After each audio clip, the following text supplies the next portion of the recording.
Hello student.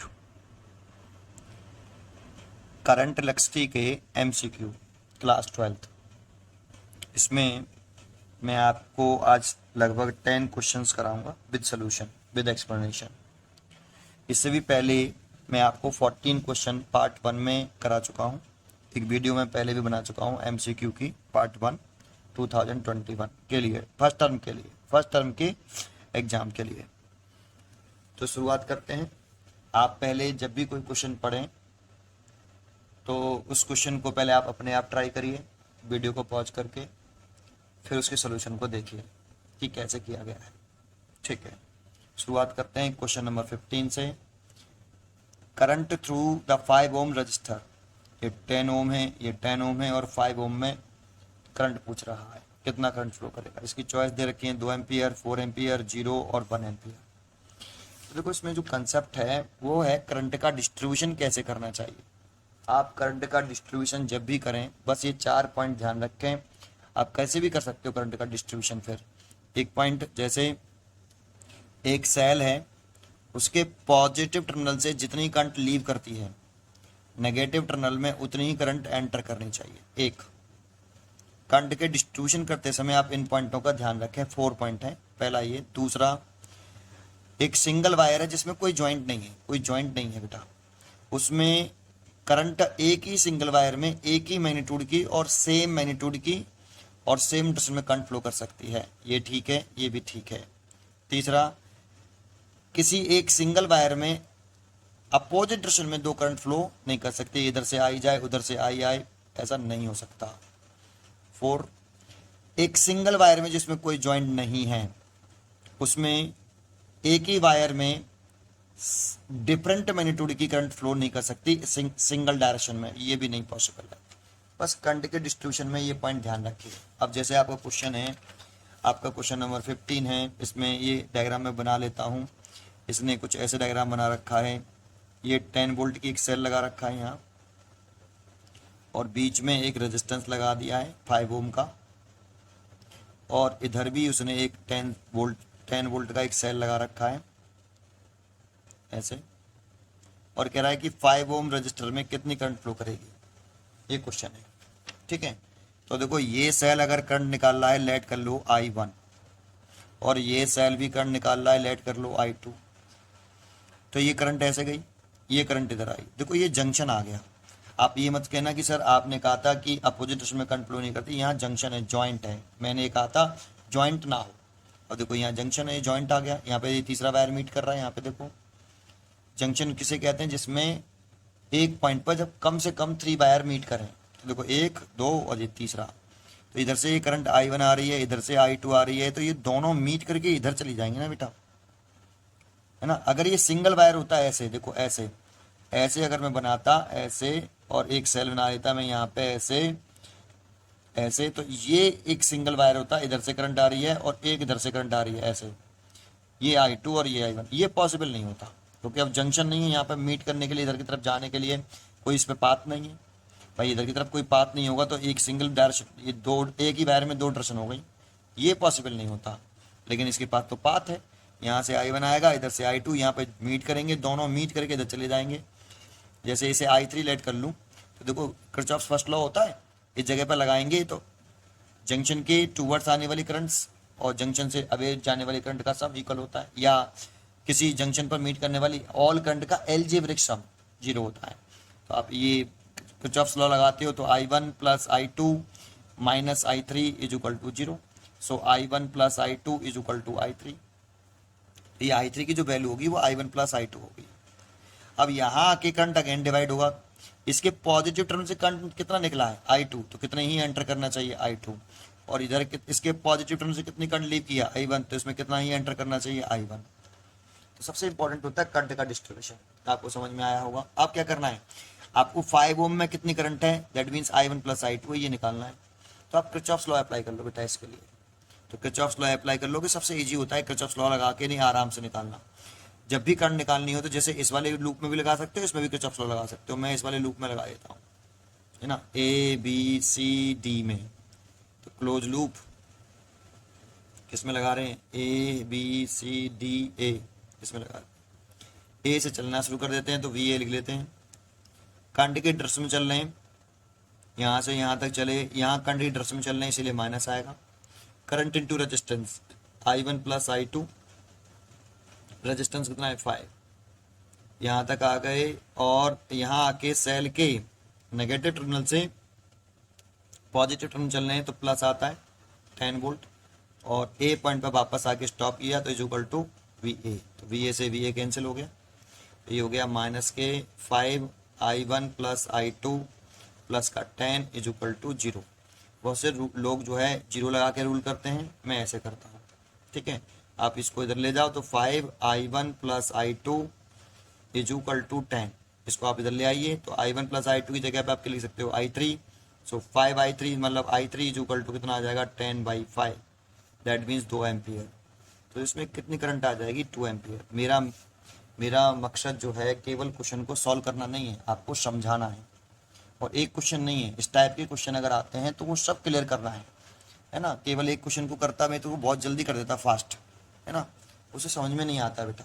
बड़े आराम से सीखते हुए करिए, हर क्वेश्चन करिए, क्योंकि इस टाइप के क्वेश्चन कभी भी आएंगे तो उसमें हम ये सब चीज़ें सोच पाएँ। चलो स्टार्ट करते हैं क्वेश्चन नंबर 15 का जो आंसर हो गया फिर आपका वो होना चाहिए, इसमें 2 एम्पियर फर्स्ट चॉइस है, 4 एम्पियर, 0 और 1 एम्पियर, सो 2 एम्पियर, तो इसीलिए इसका 15 का ए, 2 एम्पियर 15 का ए। अब क्वेश्चन नंबर 16 पढ़िए। एक बैटरी है जिसका EMF E है, has a internal resistance small R, एक वेरिएबल रजिस्टर है capital R connected to the terminal of the battery. तो फिर कह रहा है current I draw from the battery and V is the terminal potential difference and R is the along the gradually reduce to 0, which of the following best describe I and V. तो आपसे जो question हमने कहा है अभी पहले, उसके लिए देखो उसने पहली लाइन कही है कि एक बैटरी जिसका EMF E है, इंटर रेजिस्टेंस स्मॉल आर है, उसे कनेक्ट किया गया है कैपिटल आर रेजिस्टेंस से, उतना करते हैं पहले। तो ये क्वेश्चन नंबर 16 है। तो इसके लिए हमें क्या करना है, आपको पहले एक सेल ले लेना है, या बैटरी जिसे बोल रहा है वो बैटरी बोल रहा है, एक्चुअल में सेल ही लिख ले रहा हूँ मैं E, और इसका इंटर रेजिस्टेंस आर, ये सेल के इनसाइड होता है, और इसे किसी एक वेरिएबल रजिस्टर से लगा दिया है। ये वेरिएबल रजिस्टर है आपका, इसकी वैल्यू जो है चेंज हो रही है विद टाइम, इसीलिए ऐसे बना देता हूँ, ठीक है। तो लगा है battery EMF E, inter resistance R, variable resistor R connected to the terminal of the battery, a current I draw from the battery. तो इस सेल ने कितना करंट ड्रॉ कर दिया भाई, आई, ऐसे गया, ठीक है, ये आई करंट ड्रॉ कर दिया। आगे कह रहा है कि V is the terminal potential difference. अब terminal potential difference of cell जरा देखो, ये पॉजिटिव टर्मिनल है, और ये वाला पॉइंट लेट कर लेता हूं मैं A, और ये वाला मैंने पॉइंट लेट कर लिया B।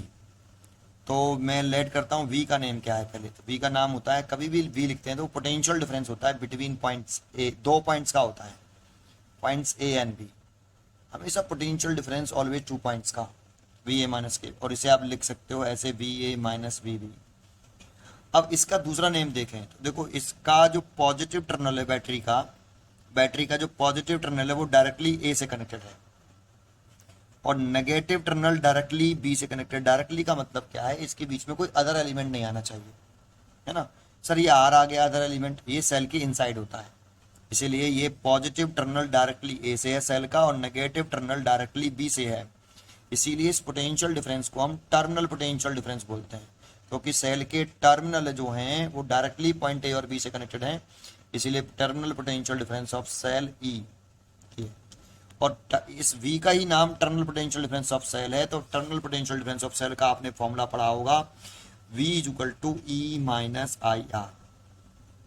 Here V is equal to E minus I R. Here V is a terminal potential difference of cell, E cell का EMF है, I सर्किट ने सेल ने कितनी करंट ड्रॉ करी है, और R इंटरनल रेजिस्टेंस है, इसको हम potential drop across internal resistance बोलते हैं। ये सेल का EMF, ये terminal potential difference of cell, ठीक है। इसका एक और नेम देख सकते हो बेटा आप यहाँ, तो देखो इस तरीके से जैसे आपने इसका आंसर दिया है कि ये terminal potential difference of cell है, इसी तरीके से सोचें तो इस R का एक एंड, इस रेजिस्टेंस का एक एंड डायरेक्टली A से है, और रेजिस्टेंस ऐसी है रेजिस्टेंस R का दूसरा एंड डायरेक्टली B से भी है, तो इस तरह से तो इसका नाम, इसी V का नेम जो है वो क्या भी हो सकता है, potential difference across capital R भी हो सकता है, मैंने कि बिल्कुल हो सकता है।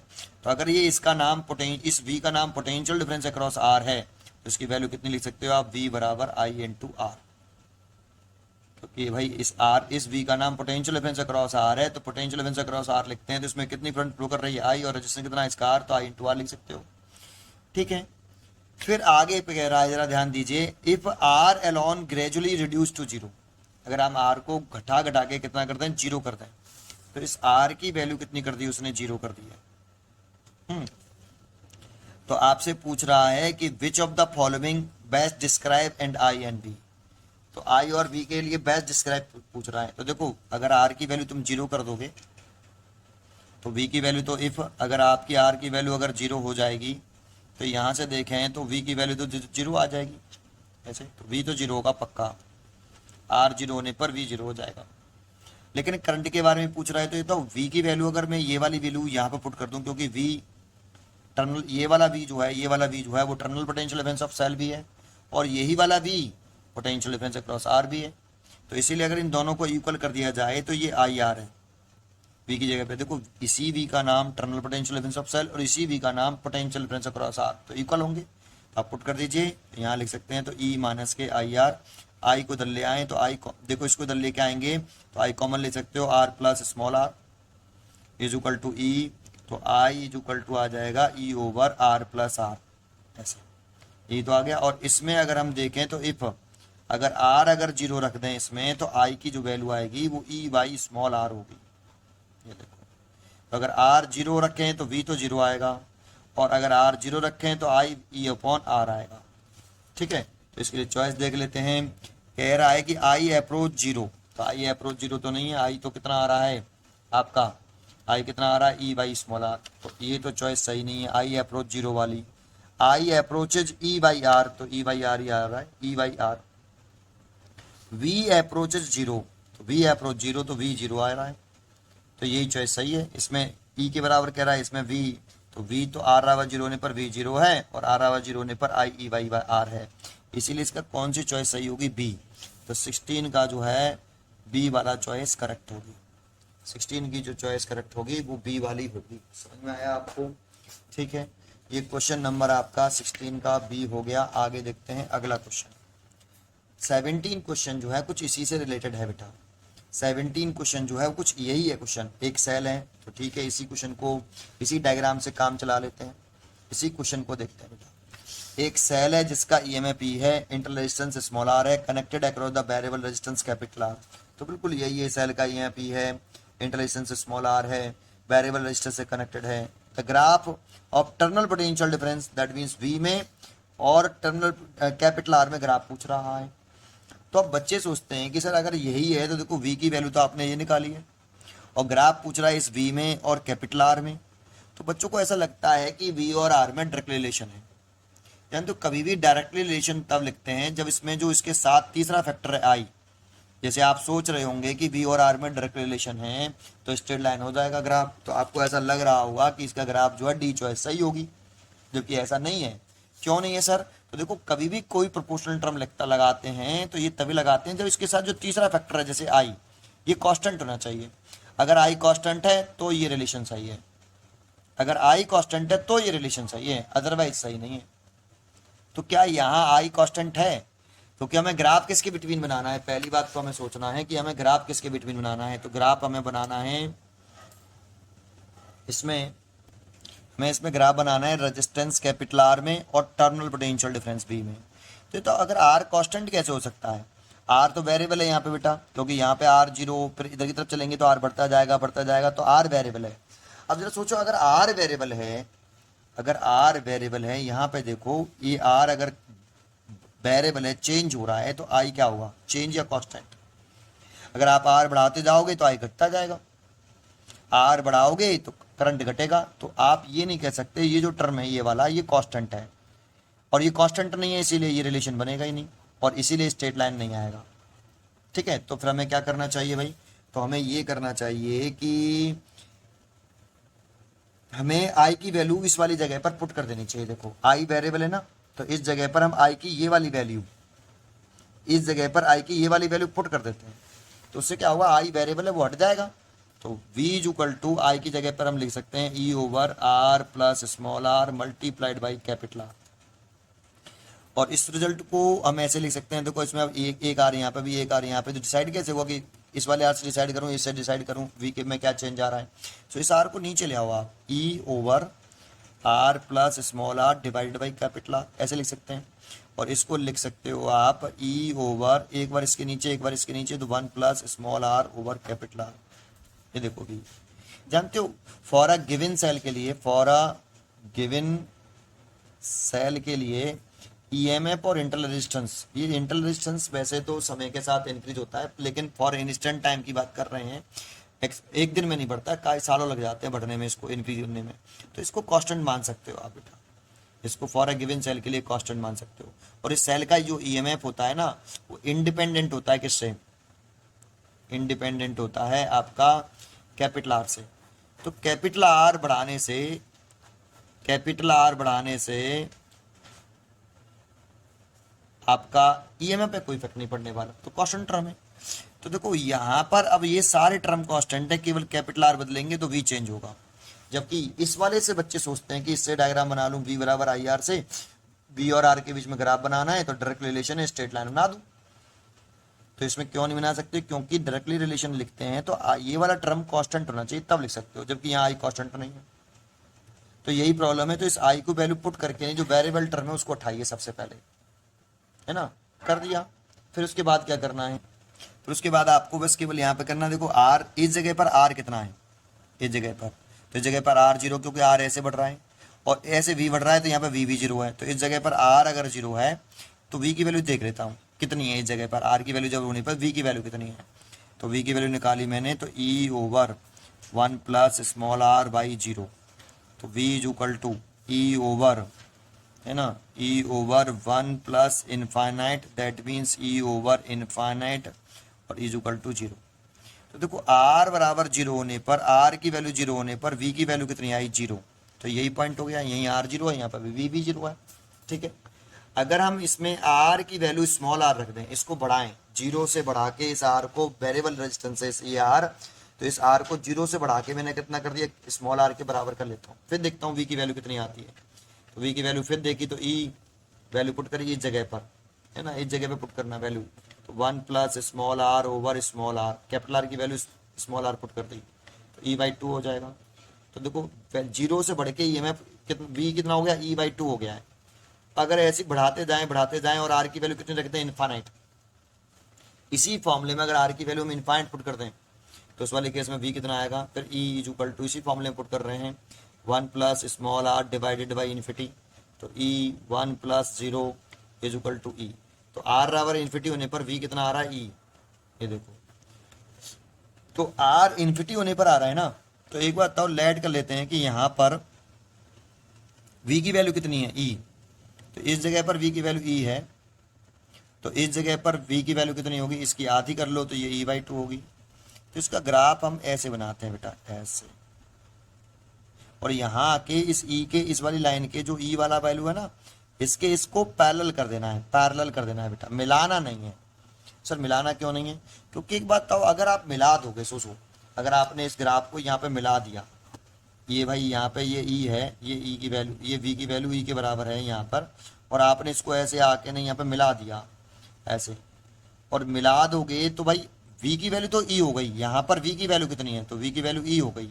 बट क्या यहाँ पे आर की वैल्यू इन्फाइनाइट है, यहाँ आर इन्फाइनाइट है, तो आर इन्फिनिटी नहीं है बेटा, आर यहाँ पे इतनी इन्फिनिटी थोड़ी है, क्या यहाँ पे आर इन्फिनिटी होगा, क्या नहीं होगा। तो आर तो पता नहीं इन्फाइनाइट कहाँ पे होगा, इन्फिनिटी की वैल्यू कहाँ पे आएगी पता नहीं, कितना आगे ले जाएं तो कितना आगे ले जाने पर आर इन्फिनिटी होगा पता नहीं है। तो इसीलिए मिलाना नहीं है बेटा, मिला दोगे तो इसका मतलब हो जाएगा वी तो ई के बराबर हो गया, बट एक फाइनाइट वैल्यू के लिए हो गया, एक फाइनाइट वैल्यू के लिए आर की वैल्यू इन्फिनिटी नहीं है तब भी वी ई के बराबर हो गया, जो कि पॉसिबल नहीं है, क्योंकि आर इन्फिनिटी रखने पर भी वी ई के आ रहा है। और दूसरा, इसको आप ऐसे थोड़ा सा आगे बढ़ा के यहाँ पे लिख सकते हो कि यहाँ पे आर की वैल्यू कितनी है, यहाँ पे आर की वैल्यू कितनी है, कितनी है, स्मॉल आर है, यहाँ पे आर की वैल्यू कितनी है, 0 है। और आर इन्फिनिटी कब होगा, जब पता नहीं कहाँ पर होगा, आगे बढ़ाते जाओ पता नहीं है, इसीलिए पैरेलल कर दिया हूँ, मिलाना नहीं है, क्लियर है।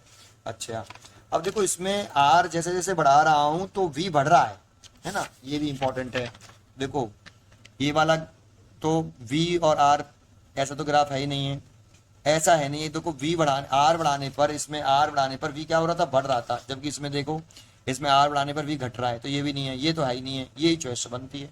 इसका B है 17 का B, तो 17 का B चॉइस हो गई। 17 की कौन सी चॉइस हो गई, B। ठीक है, तो ये क्वेश्चन नंबर आपका 17 हो गया। इसके बाद अगर हम चलें इसमें 18 क्वेश्चन, ये इसके ऊपर में एक पर्सनली क्वेश्चन बना चुका था पहले, ये बहुत ही अच्छा क्वेश्चन है। ठीक है, देखो 18 देखें, अभी ये थ्योरेटिकली क्वेश्चन है, जल्दी हो जाएगा। According to Kirchhoff's current law as applied to junction in a network of conductor, तो देखो total current, sum of current meeting at a junction zero. अब बच्चों को लगता है, बच्चों को याद रहता है कि जो है टोटल जो करंट होता है वो सम पर जीरो होता है, जानते हो, टोटल करंट, टोटल सम नहीं, total algebraic sum, algebraic sum zero होता है बेटा, इंपॉर्टेंट होता है एल्जेब्रिक सम। देखो एल्जेब्रिक सम में एक वर्ड है एल्जेब्रिक सम, और एक होता है केवल सम, ओनली सम, इसमें एल्जेब्रिक ना आए। तो देखो सम अगर है, मान लो बहुत सारी करंट है, उनका सम की बात करें कि सम जीरो है, तो उसमें सारे प्लस प्लस रहेंगे। ऐसे मान लो ये 3 करंटें जंक्शन पे मीट कर रही हैं, तो इनका तीनों का करंट सम जीरो है, तो ये सम है। एल्जेब्रिक सम का मतलब होता है एक प्लस की भी हो सकती है, एक माइनस की भी हो सकती है, मतलब प्लस माइनस दोनों हो सकते हैं, उसका एल्जेब्रिक सम। एल्जेब्रिक में प्लस माइनस दोनों आता है, सम आ रहा है, एल्जेब्रिक है और सम है, तो प्लस भी हो सकता है माइनस भी हो सकता है। तो एक्चुअल में कहानी ये होती है, एल्जेब्रिक सम जीरो होता है क्या, किसी जंक्शन पर। किरचॉफ्स लॉ जो फर्स्ट लॉ है आपका, फर्स्ट लॉ को किरचॉफ जंक्शन लॉ बोलते हैं। उसमें क्या होता है, जैसे ये कोई जंक्शन है, यहाँ पे बहुत सारी करंट क्या कर रही है, मीट कर रही है, ऐसे जैसे ये कर रही है। मान लो ये जंक्शन की तरफ आ रही है I1, ये भी आ रही है I2, ये करंट भी आ रही है I3, और ये जा रही है I4, और ये वाली करंट भी जा रही है I5। तो जो जंक्शन के टूवर्ड्स आती हैं वो पॉजिटिव होती हैं, और जो जंक्शन से अवे जाती हैं, जो जंक्शन इस वाले जंक्शन से अवे जाएंगी वो नेगेटिव होती हैं। और लॉ कहता है कि किसी जंक्शन पर मीट करने वाली ऑल करंट का एल्जेब्रिक सम जीरो होता है, एल्जेब्रिक सम। अब देखो एल्जेब्रिक सम का मतलब है I1 plus I2 plus I3 minus I4 minus I5 is equal to zero. जो जंक्शन के टूवर्ड्स आएंगे वो पॉजिटिव, जो जंक्शन से अवे जाएंगे वो नेगेटिव, तो एल्जेब्रिक सम हो गया ये। तो आप इसे ऐसे भी लिख सकते हो, समेशन I जीरो, ऐसे लिख सकते हो आप इसे। तो एल्जेब्रिक सम जीरो होता है। तो बस इंपॉर्टेंट वर्ड यही था इसमें, और खत्म। Total sum of current meeting at a junction zero, no current can leave junction without same current entering it, net current flow at the junction is positive, algebraic sum of the current meeting at a junction is zero. तो D choice सही है इसकी, तो इसलिए 18 का D, 18 का कौन सा, 18 वाले क्वेश्चन का डी पार्ट सही है। ठीक है, इतना आया। चलिए अब अगला क्वेश्चन जो है हमारा 5, ये वाला क्वेश्चन पढ़िए आप। 5 conductors are meeting at a point x, तो जो 5 कंडक्टर हैं आपके एक पॉइंट x पर मीट कर रहे हैं। What is the value of current in 5th conductor, 5वें कंडक्टर में कितनी करंट है। देखो डायग्राम बना देता हूं मैं पहले आपको, फिर आप बताना। 19 दे रखा है, ये करंट ऐसे आ रही है, ये 4 एम्पीयर करंट है, ये करंट ऐसे आ रही है, ये 5 एम्पीयर करंट है, और एक करंट इधर से इधर जा रही है, ये 3 एम्पीयर करंट है। ये जंक्शन है आपका, एक्स नाम रखा है इसने। एक करंट इधर जा रही है, एरो बना रखा है, यहाँ पे 5 एम्पीयर करंट है, और एक एरो इधर बना रखा है, देखो उसने ऐसे बना रखा है, देखो एरो दिख रहा है, एरो बना रखा है उसने। ये वाली करंट के बारे में नहीं बताया, तो इसी करंट की वैल्यू आपसे वो पूछ रहा है ना, इसी करंट की वैल्यू आपसे पूछ रहा है। तो कैसे करेंगे भाई, देखो ये जंक्शन के टूवर्ड्स आ रही है तो ये प्लस का, ये जंक्शन के टूवर्ड्स आ रही है ये भी प्लस का, ये जंक्शन के टूवर्ड ये अवे जा रही है तो ये माइनस का, और ये जंक्शन से कैसे जा रही है अवे, तो ये भी माइनस का, और ये भी जंक्शन से अवे जा रही है तो ये भी माइनस का। जो जंक्शन के टूवर्ड्स आ रही है उनको ऐड कर, प्लस का कर लो, जो जंक्शन से अवे जा रही है वो माइनस का कर लो, और लॉ लगा दो, किरचॉफ्स फर्स्ट लॉ लगा दो। तो उसको बोलते हैं Kirchhoff KCL law, Kirchhoff's current law, है ना। तो इसको जंक्शन लॉ लगाएंगे या करंट लॉ लगाएंगे तो क्या कहता है, 5 एम्पीयर करंट प्लस का है, 4 एम्पीयर करंट भी प्लस का है, 3 एम्पीयर करंट माइनस का है, 5 एम्पीयर करंट भी माइनस का है और आई करंट भी माइनस का है, is equal to 0। Algebraic sum 0। अब देखो इस 5 से तो ये 5 कट जाएगा, 4 में से 3 गया तो प्लस का 1 बचा, माइनस का आई इज इक्वल टू 0, तो I is equal to 1 ampere. ये देखो तो ये 1 एम्पियर आया, तो क्या लिख रहा है भाई, 3 4 तो है नहीं, 1 एम्पियर अवे फ्रॉम एक्स, तो एक्स से तो अवे उसने खुद ही दे रखा डायग्राम में, away from 1 ampere towards a. जानते हो अगर ये माइनस बना जाती, जैसे ये प्लस बनाई है, तो जो इसमें डायरेक्शन दिखाई है वो बिल्कुल करेक्ट है। बाई चांस अगर ये माइनस बना जाती, तो जो हमने करंट शो कराया, मान लो अगर ये इसका आंसर जो है सॉल्व करने पर, वो अभी तो ये प्लस बनाया है, तो जो डायरेक्शन हमने शो करी है वो यही तो करी है, और ये करिए तो ये अवे फ्रॉम एक्स होगा। कैसा होगा, अवे फ्रॉम एक्स। ठीक है, अब इसमें एक पॉइंट बता देता हूँ, बाई चांस मान लो, सपोज कर लो कि अगर ये वाली वैल्यू नेगेटिव में आती, आई बराबर -1 एम्पियर, तो इसका मतलब क्या होता है, इसका मतलब होता है जो भी हमने फिगर में डायग्राम में फिगर में जो डायरेक्शन दिखाई है करंट की, हमने दिखाई है अब इस एक्स से अवे, और वैल्यू आ रही है -1 एम्पियर, तो इसका मतलब है कि इसकी जो डायरेक्शन है वो अवे ना होकर टूवर्ड्स है। तो मैं अगर ये माइनस बनाता तो हम आंसर लिखते 1 एम्पियर टूवर्ड एक्स, लेकिन ये प्लस आ रहा है, तो इसका मतलब है ये डायरेक्शन सही दिखा रहे हैं, हमने यही डायरेक्शन दिखा के तो वैल्यू निकाली है, तो हम सही दिखा रहे हैं, इसीलिए ये अवे फ्रॉम एक्स ही रहेगा। इसीलिए इसकी जो चॉइस रहेगी वो 19 की बी रहेगी, 19 की बी चॉइस करेक्ट। चलिए आगे आ जाइए, क्वेश्चन नंबर 20। अगर हम 20 क्वेश्चन पे चलते हैं तो मैं क्वेश्चन 20 पढ़ाता हूँ अभी आपको, पढ़िए। In the circuit electric circuit shown each cell has EMF 2 volt internal resistance 1 Om.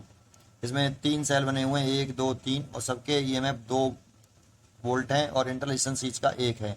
The external resistance is 2 ohm, the value of current I, current की वैल्यू पूछ रहा है। तो देखो डायग्राम बना देता हूँ मैं पहले आपका। यहाँ एक रेजिस्टेंस पूछ दे दिया उसने, ये 2 ओम का रेजिस्टेंस है। यहाँ ये एक सेल लगा दिया, फिर एक सेल ये लगा दिया, फिर एक सेल ये लगा दिया, है ना, ऐसे। और ये करंट उसने यहाँ पर ये करंट दे रखी है ऐसे आई, और इसी आई की वैल्यू पूछ रहा है वो आपसे कि आई की वैल्यू कितनी है। और जानते हो इस सेल का ईएमएफ जो है वो 2 वोल्ट है, इसका 2 वोल्ट है, 2 वोल्ट, इसका भी 2 वोल्ट है, इसका भी 2 वोल्ट है, और इंटरनल रेजिस्टेंस इसका जो है आर 1 ओम है, इसका भी 1 ओम है, और इसका भी 1 ओम है, ये है। तो जानते हो ये सेल किस कॉम्बिनेशन में कनेक्ट है, पहले बात तो ये जानते हो ये सेल सीरीज कॉम्बिनेशन में कनेक्ट है। ये सपोर्टिंग कंडीशन में लगे हुए हैं। सपोर्टिंग का देखो 2 होते हैं, एक सपोर्टिंग और एक अपोजिंग, सीरीज में ही 2 होते हैं। इस सीरीज कॉम्बिनेशन की ही बात कर रहा हूँ, पैरेलल की तो बिल्कुल ही बात नहीं कर रहा, है ना, सीरीज कॉम्बिनेशन की ही बात कर रहा हूँ ओनली। अगर सीरीज कॉम्बिनेशन में जब सेल लगे होते हैं, तो जैसे ये प्लस का है, ये माइनस का है, और ये भी प्लस का, ये माइनस का, जान तो एक ही डायरेक्शन में अगर करंट निकालें दोनों सेल, ये भी पॉजिटिव टर्मिनल इधर है तो ये भी इधर करंट निकालेगा, और इसका पॉजिटिव टर्मिनल भी है इधर, ये भी करंट इधर निकाला है, और ये एक ही वायर में लग रहे हो, ऊपर नीचे नहीं लग रहा, एक ही साथ लग रहे हैं, दिख रहे हैं। तो ये दोनों सीरीज कॉम्बिनेशन में, इसमें करंट सेम फ्लो करेगी। दोनों मिला के कितनी करंट निकालेंगे बेटा, दोनों ने मिला के कितनी करंट निकाली, ये दोनों ने मिला के निकाली आई। और अगर ये सर्किट कंप्लीट कर दे नीचे से ऐसे ऐसे आर, तो ये करंट ऐसे जा रही है ऐसे। देखो दोनों सेलों में हम ऐसे दिखा सकते हैं, दोनों सेलों में करंट एक ही जा रही है, करंट सेम है। तो ये सीरीज कॉम्बिनेशन का डायग्राम होता है, ये सीरीज है। और ये हेल्पिंग कंडीशन में किस में है, हेल्पिंग में है। और हेल्पिंग है जब एक ही डायरेक्शन में करंट निकालते हैं तो हेल्पिंग में है। और हेल्पिंग में तो नेट ईएमएफ लिखते हैं, इस वाले केस में हम नेट ईएमएफ ई इक्विवेलेंट जब लिखते हैं वो लिखते हैं E1 प्लस E2, ये नेट ईएमएफ हो गया। लेकिन इसी में अगर ये सेल ऐसे लगे होते, एक सेल ऐसे लग रहा है और एक सेल ऐसे लग रहा है, तो देखो इसकी ये करंट इधर ड्रॉ करेगा और ये करंट इधर ड्रॉ करेगा, इसका ईएमएफ E1 है, इसका ईएमएफ E2 है। और मैं सर्किट कंप्लीट कर लेता हूँ ऐसे ऐसे। क्या ये दोनों सेल करंट ड्रॉ कर सकते हैं, आप बताओगे मेरे को। देखो अगर ये सेल करंट ड्रॉ करता है ये ऐसे करंट आएगी, और ये करंट ड्रॉ करता है तो ये ऐसे आएगी, तो एक ही वायर में इस जगह पर 2 डायरेक्शन हो जाएंगे, अपोजिट डायरेक्शन, जो कि पॉसिबल नहीं है। तो इन दोनों में से एक ही करंट ड्रॉ कर सकता है कोई। तो अगर E1 बड़ा है तो E2 करेगा, E1 करेगा, और E2 बड़ा है तो E2 करेगा। अगर इस समय E1 बड़ा मान लिया तो करंट ये ड्रॉ करेगा बेटा ऐसे। और ये सेल की अपोजिंग कंडीशन में लगे हुए हैं दोनों सेल, ये दोनों सेलों द्वारा फ्लो करने वाली नेट करंट ये आई। इस वाले केस में नेट ईएमएफ कितना होता है, ये भी सीरीज में, ये भी सीरीज में, लेकिन ये सपोर्टिंग कंडीशन में, और ये एक सेल रिवर्स में लग गया है, दैट मीन्स रॉन्ग लग गया हमसे, इसको बोलते हैं रॉन्ग सेल लग गया हम पे, लगाना चाहिए था एक्चुअल में ऐसे, लग गया ऐसे, तो रिवर्स कंडीशन में लग गया है, लेकिन है दोनों सीरीज में ही है बेटा, पैरेलल में नहीं है। समझ में आया? तो ये नेट ईएमएफ लिखते हैं इसका, जो E1 माइनस E2 लिखते हैं। पैरेलल में ऐसे होते हैं, देखो एक सेल ऐसे लगाएं और एक फिर यहाँ पे एक सेल ये लगा रहे हैं ऐसे। अब देखो ये दोनों सेल करंट निकाल सकते हैं, अगर यहाँ एक तीसरा रेजिस्टेंस लगा दूं तो मैं ऐसे, इसने सेल करंट निकाल दी I1, इसने भी निकाल दी I2, और दोनों मीट करके टोटल करंट कितनी बना दी I, इसकी वैल्यू होगी I1 प्लस I2। फिर यहाँ पे वापस आएगा तो जितनी सेल इससे करंट निकली है वापस I1, इसमें I2। ये होते हैं दोनों सेल यहाँ पैरेलल कॉम्बिनेशन में, है ना। ये दोनों सिचुएशन सीरीज की ही है, ये सपोर्टिंग की और ये अपोजिंग की। यहाँ एक सेल रॉन्ग लग गया है, तो यहाँ पे देखो ये सारे सेल एक ही तरह में करंट निकाल रहे हैं, तो ये सारे सेल जो लगे हैं वो है तो सीरीज में है और सपोर्टिंग कंडीशन में लगे हुए हैं। तो इस सर्किट का नेट ईएमएफ जो आएगा वो नेट ईएमएफ लिखें ई इक्वलेंट, वो होगा 2 वोल्ट इसका है, 2 वोल्ट इसका, 2 वोल्ट इसका, तो तीनों का ऐड हो जाएगा। देखो ये वाली सिचुएशन है तो ऐड हो जाएगा, तो 2 प्लस 2 प्लस 2 तो कितना हो जाएगा 6। और टोटल रेजिस्टेंस निकालें पूरे सर्किट का, total resistance in whole circuit ये निकालें, तो देखो ये रेजिस्टेंस ये रेजिस्टेंस ये रेजिस्टेंस, करंट सेम है, आई इसमें भी जा रहा है ऐसे ऐसे, तो करंट सेम है, तो सब में करंट सेम है, इस एक ओम इंटरनल रेजिस्टेंस में भी करंट सेम है और इसमें भी एक्सटर्नल रेजिस्टेंस में भी करंट सेम है, तो ये सीरीज में लगे हुए हैं सारे, और सीरीज में लगे हैं। तो सीरीज में टोटल रेजिस्टेंस का फॉर्मूला क्या होता है, R equal to R1 plus R2 plus R3। तो रेजिस्टेंस निकालें तो 1 प्लस 1 प्लस 1 प्लस 2, तो ये 5 हो गया, 5 ओम टोटल रेजिस्टेंस हो गया।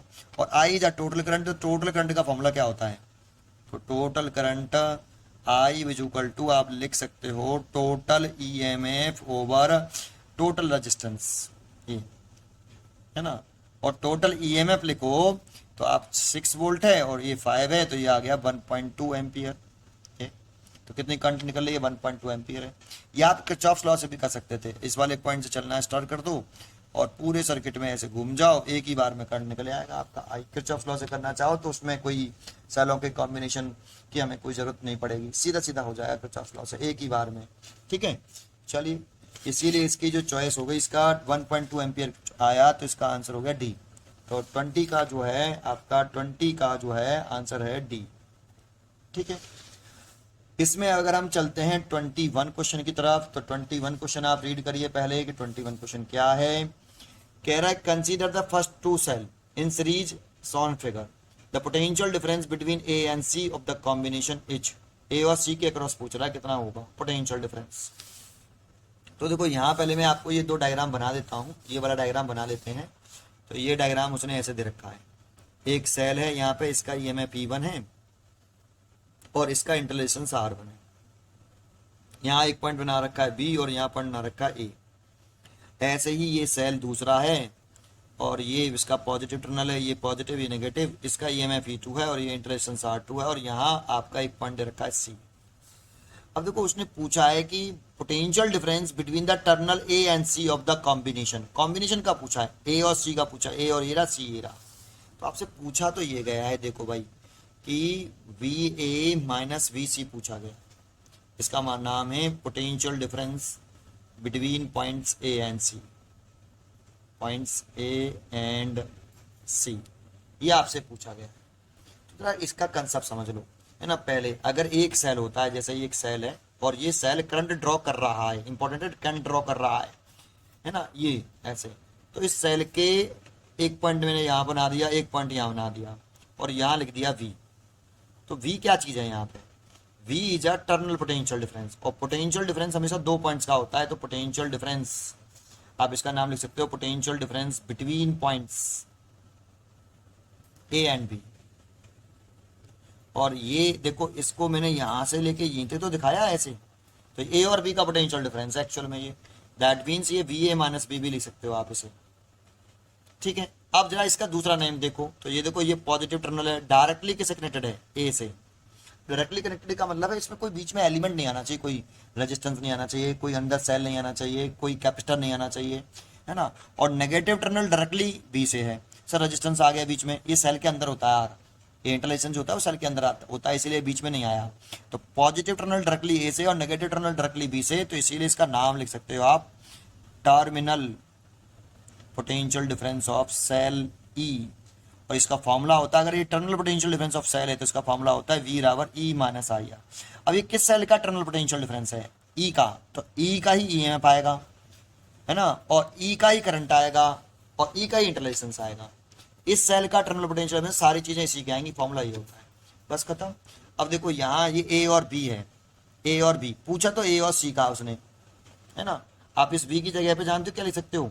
ये पॉइंट है, कौन से दो पॉइंट का पोटेंशियल डिफरेंस है? ए और बी का। तो आप चाहो तो वी की जगह पे वी ए माइनस बी भी लिख सकते हो, क्योंकि वी का नाम potential difference between point A है, पॉइंट ए एंड बी है, और इसका नाम terminal potential difference of cell भी है, तो आप इसे ऐसे लिख सकते हो बेटा, ऐसे। सो देखो जरा, आपको इन दोनों पॉइंट के बिटवीन टर्मिनल पोटेंशियल डिफरेंस निकालना है। अगर आपको सेल ई1 का निकालना होता, terminal potential difference of cell E1, तो जानते हो किसके बराबर होता? Potential difference between point A and B, A and B, क्योंकि सेल ई का जो टर्मिनल है वो डायरेक्टली ए से कनेक्टेड है और नेगेटिव टर्मिनल डायरेक्टली बी से कनेक्टेड है। और इसका जो फॉर्मूला लिखता मैं वी ए माइनस के वी बी लिखता, और ये लिखता सेल ई1 इसका माइनस करंट आई फ्लो कर, ये दोनों सेल मिलके करंट निकाल लें आई बेटा, ये ठीक है, ऐसे ये दोनों ने मिलके निकाली। ये उस किसी क्लोज सर्किट का पार्ट है बेटा, ये है ना, नीचे रेजिस्टेंस लगा होगा, क्लोज सर्किट का पार्ट है ये, है ना, पार्ट बना लेट कर लेते हैं। तो ये करंट निकाली इसने, दोनों ने मिलके आई ऐसे, तो आई और इंटर रेजिस्टेंस कितना है? R1। सेल E1 के लिए लिखा है तो सारी चीजें E1 की लिखी हैं। देखो ये सेल E1 का ही तो टर्मिनल पोटेंशियल डिफरेंस है ए और बी के अक्रॉस होगा, क्योंकि पॉजिटिव टर्मिनल डायरेक्टली ए से, दूसरा टर्मिनल बी से, तो ये लिख सकते हो। ये तो सेल E1 का हो गया, लेकिन हमसे ये पूछा ही नहीं है, उसने तो ए और सी के क्रॉस पूछा है। अगर सेल E2 का निकालता, अगर मैं terminal potential difference of cell E2, तो वो किसके बराबर होता? पोटेंशियल डिफरेंस बिटवीन पॉइंट कौन से वाले? बी एंड सी, क्योंकि सेल का पॉजिटिव टर्मिनल डायरेक्टली बी से और नेगेटिव टर्मिनल डायरेक्टली सी से। सो मैं इसे लिखता वी बी माइनस वी सी, और सेल E2 का आइए, E2 का तो सारी चीजें E2 की, E2 का ईएमएफ, E2 में फ्लो करने वाली करंट, E2 का ही रेजिस्टेंस, और E2 का रेजिस्टेंस R2 है, तो R2 करंट सेम है, आया। लेकिन उसने पूछा ए और सी का है, तो देखो इन दोनों सेलों का आप कॉम्बिनेशन कर लो पहले। अगर इन दोनों सेलों का आप कॉम्बिनेशन कर लोगे, इन दोनों का देखो, इन दोनों सेलों का आप कॉम्बिनेशन कर लो इस तरह से, इन दोनों सेलों का कॉम्बिनेशन कर लो, तो देखो ये पॉइंट ए है और ये वाला पॉइंट सी है, और इन दोनों का सेलों का कॉम्बिनेशन कर लिया तो ये एक सेल बन गया। देखो ऐसे ऐसे एक बैटरी बन गई, और इसका ईएमएफ कितना आ जाएगा? तो देखो इस सेल का, अभी मैंने आपको यहाँ बताया सपोर्टिंग सीरीज कॉम्बिनेशन में ये वाली बात, तो नेट यहाँ पे E1 प्लस E2 आता है। सो ये जो वैल्यू आएगी वो E1 प्लस E2 होगी। और इंटरलेशन देखें इसका टोटल, तो ये रेजिस्टेंस भी किस कॉम्बिनेशन में है? सीरीज में, तो equivalent resistance R1 plus R2 आ जाएगा ऐसे। और ये करंट ड्रॉ कितना कर रहे थे दोनों मिला के I। अब आप बताओ कि यहाँ पर terminal potential difference of cell कौन सा निकालें? ई इक्विवेलेंट निकालें, तो ये किसके बराबर होगा? Potential difference between point A and C के बराबर होगा, A and C, that means कितना होगा? वी ए माइनस के वी सी। अगर ये ए और सी के बीच में कौन सा? इस सेल का, इस वाली बैटरी का पॉजिटिव टर्मिनल डायरेक्टली ए से और नेगेटिव टर्मिनल डायरेक्टली बी से है, तो सारी चीजें इसी की लिखेंगे। अब इसी का ईएमएफ, इसी की करंट और इसी का इंटरनल रेजिस्टेंस आया। और आप चाहो तो इसे वी ए सी लिख सकते हो, उसने वी ए सी लिख दिया है, इसको V A C is equal to कितना लिख दिया है? E equivalent minus I R equivalent. आप चाहो तो इसे ऐसे एक लाइन और बढ़ा सकते हैं, अगर चॉइस दे रखी होती तो। वी ए सी इसकी value E1 plus E2 minus आई, और आर इसकी वैल्यू R1 प्लस R2। अगर ये चॉइस दे रखी होती तो ये भी सही होता, लेकिन उसने ये चॉइस दे रखी है, ठीक है। तो देखो इसका आंसर समझ में आया हुआ आपको ये वाला। तो इसकी जो क्वेश्चन है आपका फर्स्ट, तो वी ए सी के अक्रॉस नहीं है, वो ए बी के अक्रॉस है, तो इसकी जो चॉइस है सी, इसकी चॉइस हो गई 21 की सी, 21 का क्वेश्चन नंबर सी पार्ट हो गया। चलिए 22 देखते हैं, अगले क्वेश्चन की तरफ चलते हैं। अगर हम 22 क्वेश्चन देखें तो देखो मैंने थोड़ा सा इसमें करेक्शन किया, क्योंकि ये क्वेश्चन रॉन्ग दे रखा था इसमें। इस क्वेश्चन को रीड करिए आप 22 को। इसमें कह रहा है इन the circuit on figure E1 10 volt है, E2 4 वोल्ट है, R1 R2 1 ओम है और R 2 में, find the potential difference across the battery 1 और 2। 1 और 2 दोनों के क्रॉस पोटेंशियल डिफरेंस पूछ रहा है, कॉम्बिनेशन की पूछ नहीं रहा है। देखो अभी भी जो समझाया उससे फायदा मिलेगा आपको इस क्वेश्चन में, है ना। अब देखो इसने डायग्राम दे दिया कुछ ऐसे, है ना, डायग्राम दिख रहा होगा आपको, नहीं दिख रहा, दिख रहा होगा, ठीक है। तो जरा देखो एक सेल उसने यहाँ बना रखा है E1 ऐसे, और इसका इंटरलेशंस R1 लिख रखा है। फिर एक सेल उसने यहाँ देखो ऐसे बनाया है, ये E2, और इसका इंटरलेशंस R2 लिख रखा है। आप चाहो तो थोड़ा सा ऐसे क्रॉस बना सकते हो, लेकिन ये सेल के अंदर होता है ना। आप चाहो तो इसको भी सेल के अंदर होता है, ये बना सकते हो बनाना हो तो। और ये कैपिटल R उसने जो दे रखा है बेटा आपको, ऐसे देखो ऐसे ये बना दिया, ये कैपिटल R है। थोड़ा सा ऊपर कर लेता हूँ, ये दे रखा है। अब क्या पूछ रहा है, इस सेल का टर्मिनल पोटेंशियल डिफरेंस पूछ रहा है। तो देखो यहाँ एक पॉइंट डाल दो A, यहाँ डाल दो B, यहाँ डाल दो C। तो इस सेल का टर्मिनल पोटेंशियल डिफरेंस पूछ रहा है, इसका भी पूछ रहा है। तो इसका लेट कर लो कितना है V1, इसका ये, और इसका लेट कर लो V2 ऐसे। तो V1 V2 पूछ रहा है आपसे। इस सेल का terminal potential difference V1 A और B के क्रॉस जो पोटेंशियल डिफरेंस होगा वो सेल E1 का होगा, B और C के क्रॉस होगा वो आपका इसके होगा। लेकिन इस क्वेश्चन में आपको इसका E1 की वैल्यू देखिए कितनी, 10 वोल्ट, इसकी वैल्यू रखिए 4 वोल्ट, और इसका इंटरलेशन दे रखा है ये वाला, ये 1 ओम, और ये वाला 1 ओम दे रखा है, और ये 2 ओम दे रखा है। तो बताओ ये सीरीज में ही है ना, 10 वोल्ट है तो ये करंट ड्रॉ करेगा। देखो अगर ये दोनों करंट ड्रॉ करते हैं, ये इधर निकालेगा, ये इधर निकल आएगा, तो एक ही बार में 2 डायरेक्शन जो कि पॉसिबल नहीं होंगी, इसीलिए यही करंट निकाल पाएगा आई ऐसे, यही करंट निकाल पाएगा आई ऐसे। तो ये करंट ऐसे चलेगी, इस सर्किट की टोटल करंट हो गई। अब ये तो ये सीरीज में ही है ना, दोनों करंट सेम फ्लो कर रही है, दोनों में सीरीज में है, लेकिन हेल्पिंग में है या अपोजिंग में है। तो अब देखो ये करंट इधर निकाल रहा है, ये करंट इधर निकाल रहा है, तो अपोजिंग में, तो नेट ईएमएफ सब्ट्रैक्ट होंगे। यहाँ पर नेट ईएमएफ लिखेंगे हम सर्किट का, तो सब्ट्रैक्ट हो जाएंगे E1 minus E2, that means 10 minus के 4, तो ये आ जाएगा 6 वोल्ट। और ये तो ईएमएफ का रूल हो गया सब्ट्रैक्ट करने वाला, लेकिन रेजिस्टेंस का रूल तो सीरीज पैरेलल कॉम्बिनेशन से चलता है। तो ये R1 इसमें, इस 1 ओम में, इस 2 में, इस रेजिस्टेंस में, इस रेजिस्टेंस में और इस रेजिस्टेंस में करंट तो सेम फ्लो कर रहा है, और सेम फ्लो कर रहा है तो सीरीज में होते हैं। तो टोटल रेजिस्टेंस सर्किट का कितना हो गया, टोटल रेजिस्टेंस सर्किट का हो गया, वो लिख लेंगे तो 1 + 1 + 2, सीरीज में है ना ये सारे, इसीलिए तो 4 ओम हो गया। तो टोटल करंट निकाल सकते हो आप। तो टोटल करंट अगर निकाला तो I बराबर total EMF over total resistance ऐसे, है ना। और टोटल ईएमएफ है 4, ये तो 3/2 एम्पियर। सर करंट क्यों निकाली, पूछा तो टर्मिनल पोटेंशियल डिफरेंस था। तो देखो V1 का नाम क्या है, V1 का नाम है पोटेंशियल डिफरेंस बिटवीन पॉइंट, कौन से 2 पॉइंट का है। तो देखो V1 A और B का माना है मैंने, तो A और B का, और आप चाहो तो इसे VA माइनस B भी लिख सकते हो, लिखना चाहो तो। लेकिन इसका दूसरा नाम देखें तो इस सेल का पॉजिटिव टर्मिनल डायरेक्टली A से और नेगेटिव टर्मिनल डायरेक्टली B से। सर रेजिस्टेंस है, वो सेल के अंदर होता है, इंटरलेशंस है ना बेटा, वो है ना, सेल के अंदर है।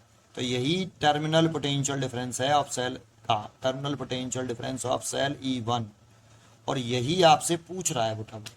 एक ये पूछ रहा है, दूसरा भी पूछ रहा है, और ये पूछ रहा है। तो देखो जरा V1 लिखें तो क्या लिखेंगे, E1 माइनस के IR1, सब कुछ सेल E1 का, सब कुछ सेल E1 का लिखे, सारा सेल E1 का लिखे। तो E1 का ईएमएफ, E1 का करंट, E1 का इंटर रेजिस्टेंस, E1 का ही पोटेंशियल डिफरेंस। तो निकाला भी पोटेंशियल डिफरेंस रहा है आपसे। तो E1 की वैल्यू कितनी है, 10, I की वैल्यू मैंने निकाली है। देखो I क्यों निकाला, समझ में आया हुआ आपको। I की वैल्यू 3/2 एम्पियर आई, निकाली क्यों, क्योंकि I की जरूरत पड़ेगी आपको, इसीलिए करंट निकाल ली पहले हमने सर्किट की। तो ये 3/2 हो गया, और इंटर रेजिस्टेंस कितना है बेटा आपका, 1 ओम। तो ये देखो इसको सॉल्व करेंगे, 2 LCM लेंगे तो 20 माइनस के 3 डिवाइडेड बाई 2, सो ये हो जाएगा आपका 17/2, और ये हो जाएगा 8.5 वोल्ट। ये अब सेकंड सेल की बात करें V2 यहाँ पर, तो V2 का नाम है पोटेंशियल डिफरेंस बिटवीन, मैंने लेट किया डायग्राम में, between points B and C, क्योंकि देखो इस V2 मैंने जो लेट किया B और C पॉइंट के बिटवीन लेट किया है, और इसका नेगेटिव टर्मिनल डायरेक्टली B से है और पॉजिटिव डायरेक्टली C से है, इसीलिए आप इसको क्या बोल सकते हो, इसका नाम लिख सकते हैं terminal potential difference of cell E2। इसकी वैल्यू क्या लिख सकते हो, V2 is equal to E2 plus लगाना पड़ेगा बट इसमें IR2। सर इसमें तो माइनस लगाया था, इसमें प्लस क्यों? देखो दो कंडीशन होती हैं, एक charging of cell, charging of cell, और एक होती है discharging of cell, discharging of cell. जानते हो डिस्चार्जिंग में सेल के पॉजिटिव टर्मिनल से करंट लीव करता है, लीव करता है पॉजिटिव टर्मिनल के सेल के पॉजिटिव टर्मिनल से करंट लीव करे तो डिस्चार्जिंग, और उस वाले केस में हम V बराबर माइनस के IR लिखते हैं। ऐसे सेल के पॉजिटिव टर्मिनल से करंट लीव करे तो हम माइनस का IR लिखते हैं। लेकिन अगर चार्जिंग ऑफ सेल का मतलब होता है कि अगर सेल के पॉजिटिव टर्मिनल करंट एंटर करे, सर कौन एंटर कराएगा? कोई अंदर सोर्स होगा जो इससे भी ज़्यादा पावरफुल EMF का होगा। ऐसे ये कोई अंदर सोर्स है, वो करंट निकाल रहा है इधर से।